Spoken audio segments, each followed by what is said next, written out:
Welcome to Mechanical Advantage Garage. I'm Kerry, and today I'm going to shake some of the grossness out of this car. It's disgusting in here. Thoroughly gross.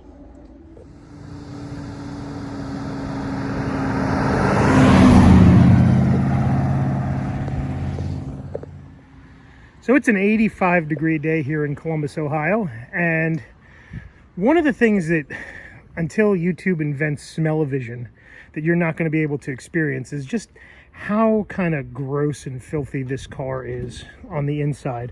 I'm not standing that far from it. I'm pretty close, but from right about here I can smell the inside of my car, which shouldn't be able to happen. And it smells like if a haunted house died inside the car. It's kind of gross. It's mildew and must and oil and all that kind of smells.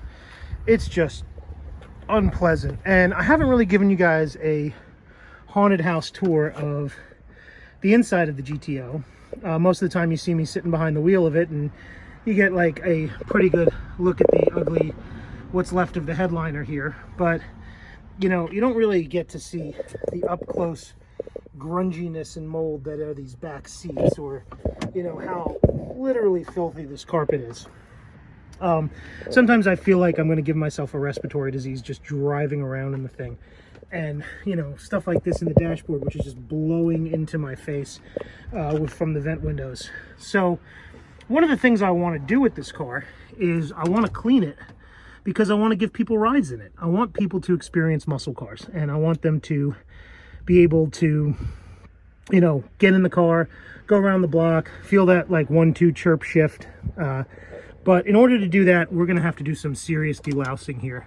So I think that that's this week's video. We're going to tear into this back seat and these front seats and the carpet and the dash and everything, and we're just going to make it so it's not nearly as disgusting as it is right now, so that people can actually have some fun with this car. People besides me, because I'm having a ball. Like, honestly, this sheepskin cover, it covers me, I'm good. But yeah, I don't want to put anybody else in this car and then have to like pay their hospital bills later on because, you know, the cousin of COVID got them. So yeah, let's get started. And just give you an idea of like how much mold is in here. I folded the passenger seat forward, and just look at this colony right here. But yeah, this is the original back seat to the car. I don't think this has ever been recovered.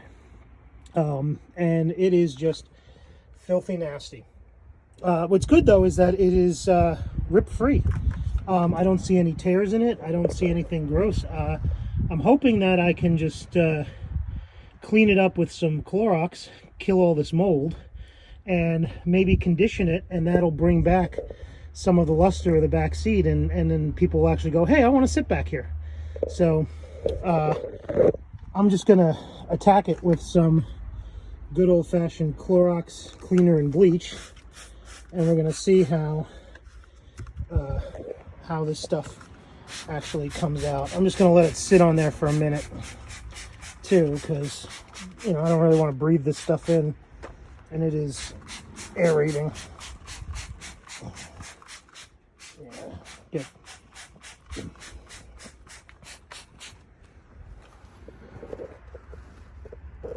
Okay, just to see how gross this actually is, let's just start wiping here and see. Oh yeah, isn't that fun? All right, but actually it looks like it's coming up pretty good. I don't know if you can see down here some brown stuff here, but you know, I can actually pull that out with the rag or the paper towel, and yeah, this is some filthy nasty stuff. I don't know if this is grease or mold or what, but it is funkadelic, you know. And it's hot today too, so I'm kind of working against time, trying to keep it from drying on the seats. And we'll see how nice this comes up. Who knows, maybe it'll actually be worth sitting on. Oh yeah, that's gross. Well, I don't know if you can see this now, but it's kind of hard to believe this is the same back seat. It is actually kind of nice in here, and the vinyl is fairly supple. I mean, it is a hot day, so it is getting kind of relaxed, but I gotta tell you, GM vinyl from the 60s is very tough stuff. So yeah, it's looking like it's actually cleaning up pretty nice. I figure one more coat of you know, bleach and scrubbing in the crevices, and I might actually put some vinyl conditioner on this and see if I can make it, you know, not shiny, but a little more hospitable. Also, I cleaned out in here, and now you can see all the mold and mildew is gone from the seat backs. The covers, I think I'm just going to go ahead and take these off and take them to the laundromat. But I still need to do the front seats. And actually, the front seats are in pretty nice shape. I know there's a rip in the driver's seat, but this passenger seat looks to be kind of fantastic. So let's tear into it and see if I can get it to clean up a little bit. So here's the front passenger seat with the cover off, and you can see there's some mold and mildew right on the side there. What's especially disgusting is just down here in the seat bottom itself and all along the side tracks. I was wrong about it being no rips. There's a split in the seam up here, but believe it or not, somebody who's a seamstress or who's very good at sewing could probably stitch that up. So let me find out how this is going to look. Well, I think this is improving drastically, actually. The sun in the shadows making it kind of hard to see it, but yeah, it's really coming up nice, and the vinyl's soft, and it's a lot cleaner than it used to be.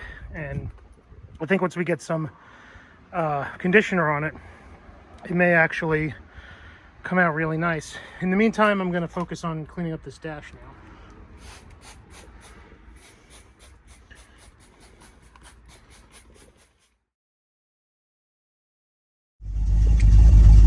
So a little bit of technical difficulty yesterday.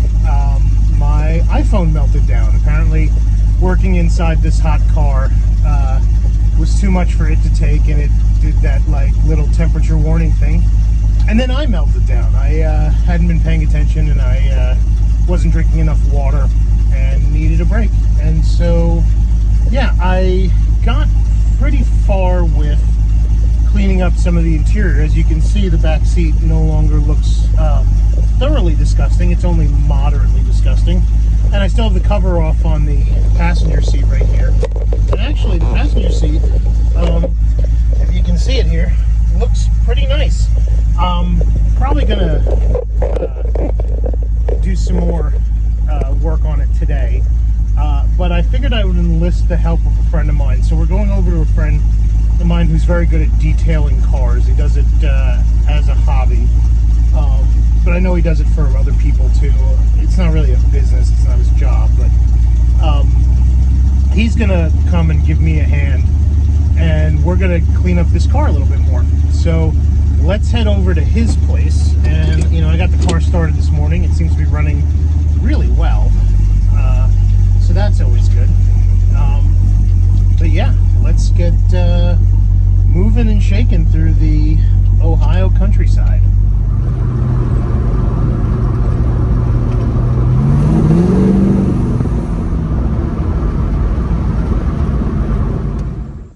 All right, so I'm out here at my buddy Brian's house, and he has graciously given me a bucket of distilled water with some, Brian, what'd you say this stuff was? No rinse? Yeah, optimum no rinse. Optimum no rinse. And we're gonna wash the car and get it clean, ready for buffing, because that's the first step, right? And then we'll see how much dirt and grime and flaking paint comes off, and then, you know, next thing is maybe we'll put a shine to this thing. Or not. I mean, it may not take a shine. It may just say, yeah, screw you, we're not shining up here. Well, who knows? We'll find out. So this will be fun. Oh, look at this. It's starting to come clean up already. Let's just get this half of the car done.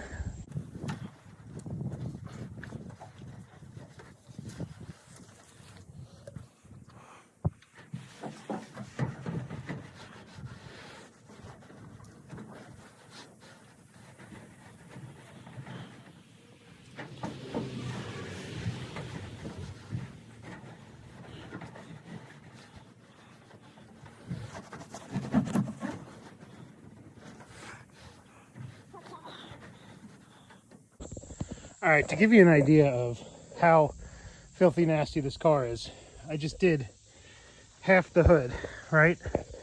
And dried it. This is the side that's been washed. This is the side that's not been washed. And you can see this actually cleans up fairly nicely. So I'm hoping it'll, you know, it'll polish up pretty nice. It's taking out some of this oxidation. I don't know if you can see here. There's a lot of like oil splotchiness that looks, it's just really oxidation and grossness. So we'll see how that works. Now, there are going to be some areas I'm not going to be able to polish, right? For instance, this nose header panel. This actually has a lot of primer on top of it because at one point you can see here, somebody made a repair. There's some fiberglass filler right here that's sort of popping out. Actually a fairly decent repair. But the thing about the beaks on 67 GTOs is that it's the most prominent area of the car. So people used to push things with these and damage them. There's actually a very funny story about the monkeys. They were all given 1967 GTOs as a promo gift. And there was a gate at the studio where they worked to shoot the Monkeys TV show.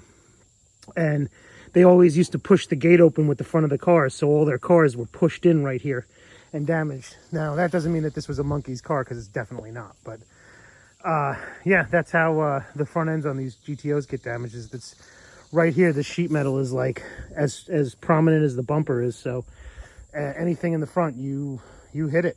So yeah.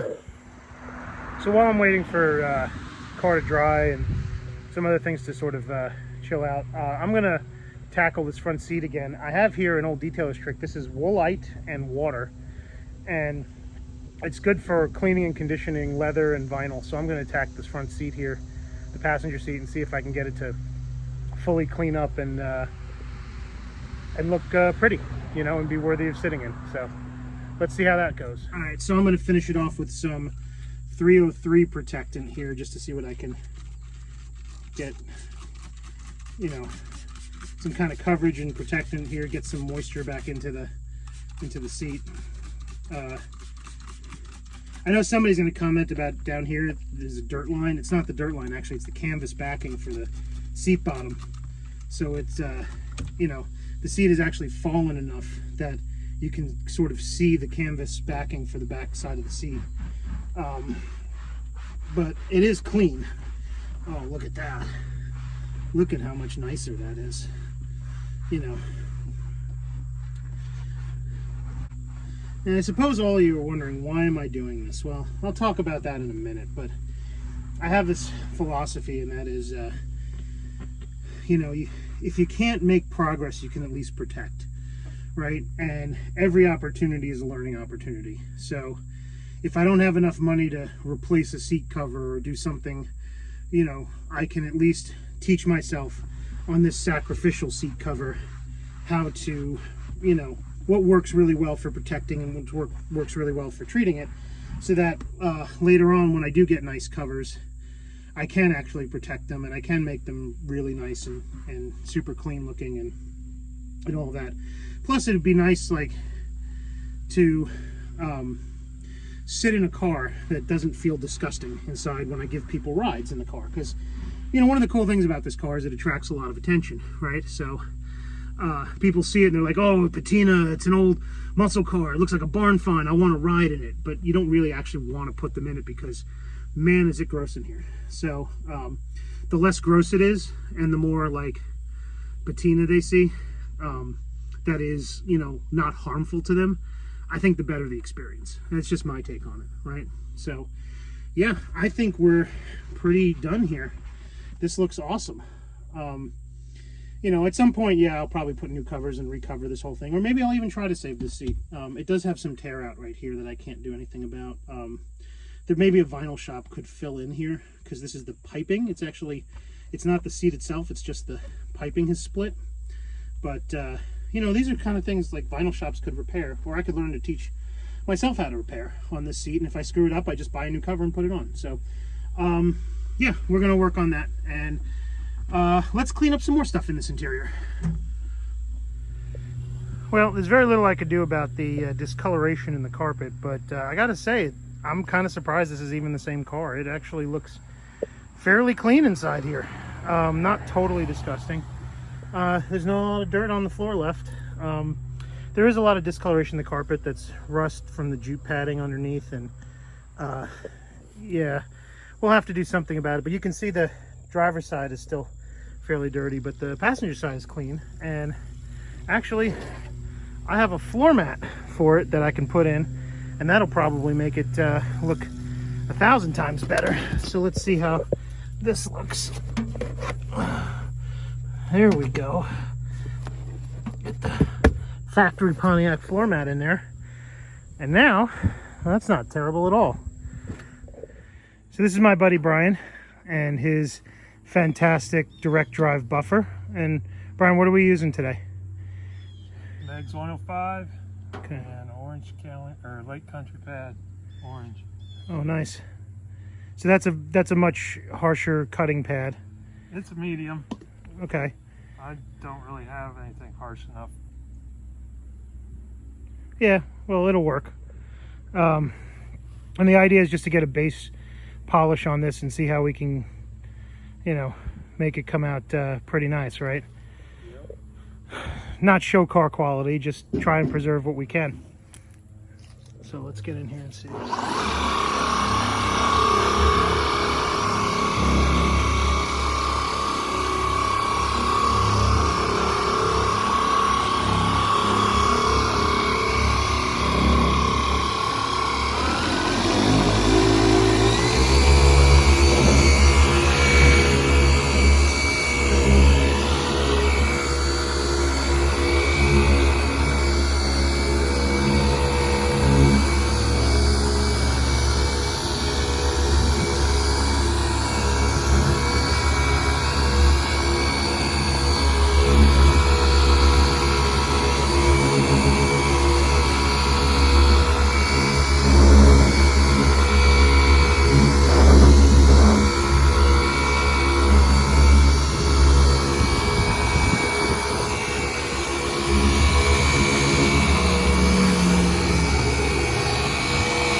Well, it seems like it's coming up pretty well. Look at that.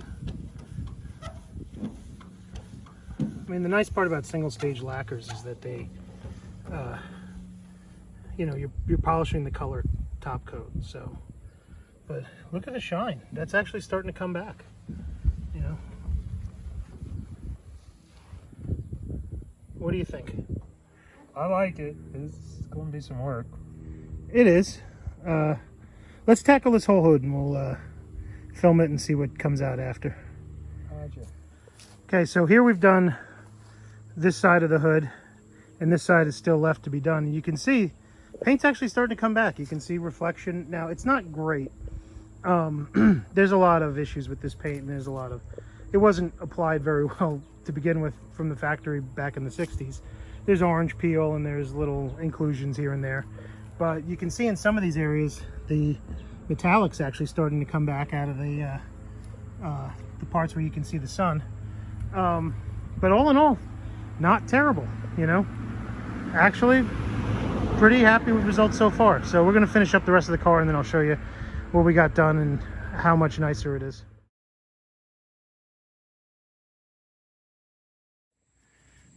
Well, here is the finished product, the fully polished GTO in the sun.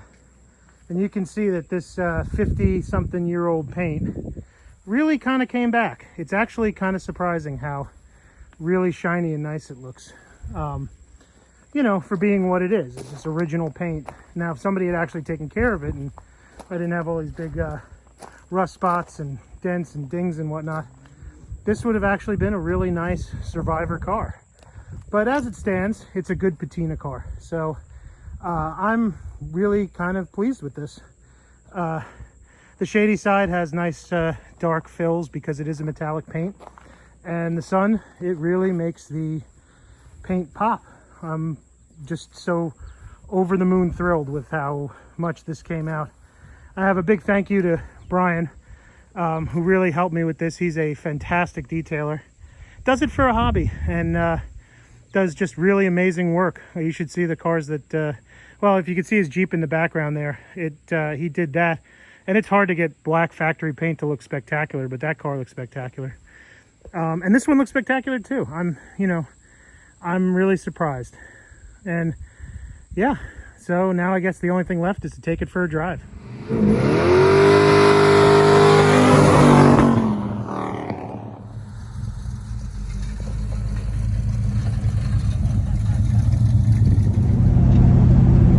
Okay, so we're back driving in the GTO, and I gotta tell you, there's something psychological about driving a clean car. I don't know what it is, but it just makes you feel better about the whole experience. And right now, I mean, the car's still dirty in a lot of ways, but it is much cleaner than it was before. And it's kind of nice. But one of the things I kind of want to say is there's probably a lot of people watching this video going, man, why did he waste all that time polishing the car, making it nice, doing all that? And well, the first answer is I need entertaining content. And this was kind of fun and entertaining, and I hope you enjoyed the video.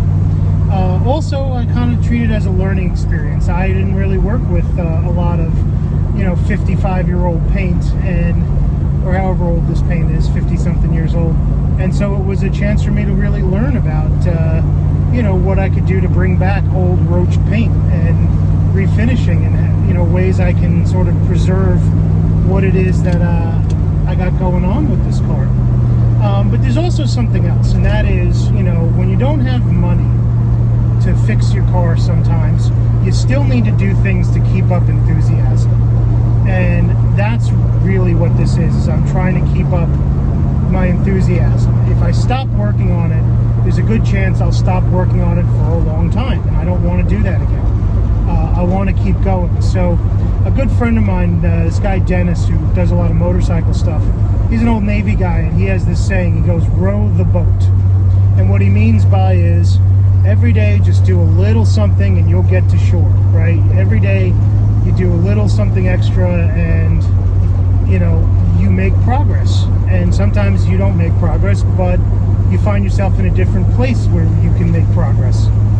So it pays to just keep working on stuff and keep making things happen. Now, I do want to kind of say, it is nice to have a Patina car, and I'm going to drive it around for a while. But you have to know that I kind of feel like Patina is BS. And what do I mean by Patina is BS? Well, there's really three kinds of Patina, right? There's fake Patina, which is they do all the body work, they paint it nice, and then they prematurely age it to make it look like an antique. There's nothing really wrong with that, except that the concept of Patina is to tell a story, right? And there's no real story with fake aged Patina. It's like fiction writing, right? Or TV and movies, okay? I love Star Wars, I love Star Trek. Those are not documentaries, they're fiction. They're enjoyable, there's a story there, it's just not a real story. And that's okay. Not everything has to be real, So that's the first part of Patina. Then there's the cars you see at like Good Guys that are patinaed cars, and they're gorgeous on the inside. They have beautiful engine bays, but you look outside and they got a little bit of rust and all that, and they preserve the body. And those are curated patina. And it's actually very hard to have that, right? You have to do a lot of paint work, and you have to do a lot of body work. Some of those guys will pull dents that are ugly, and they'll keep dents that are, not ugly. And that's part of their story that they're telling, is that they're curating the story of the car, right? It's not fully honest, but it's not fake either. But it's a lot of work. There's probably more work involved there with making it nice and covering it under clear, and then polishing it and keeping it in a nice space, or in a nice condition, so that it can tell the story that they want to tell. And that's, you know, that's kind of their patina. And then there's the third patina, and things like Austin has on the AMX, right, where it looks just like he pulled it out of the yard, and it's just going to keep looking like that for a while. But the problem with that is that it's going to keep deteriorating. It's just going to keep getting worse and worse, and you're going to have to eventually do something about it. So it is not long-term patina. It's good for the moment, but there's still going to have to be some preservation work that goes along with keeping something that nice. And that's kind of where I am with this car. Is I have patina, and I'm at the stage where I'd like to preserve it. So I'm putting in the maintenance now, so the car looks like it should, you know, and it's nice and clean and good looking. So that's where I'm at now. Why I did this is I don't want my paint finish to get worse, because it's probably going to be a year before I paint the car. Or maybe more. I don't know when I'm going to get around to body work. But I still want to enjoy the car. I still want to use the car. And I would like to, you know, have people appreciate it for what it is. So, yeah, that's kind of where I am now. Anyway, I hope you've enjoyed the video, and like, subscribe, hit the notification bell, and I'll see you next video.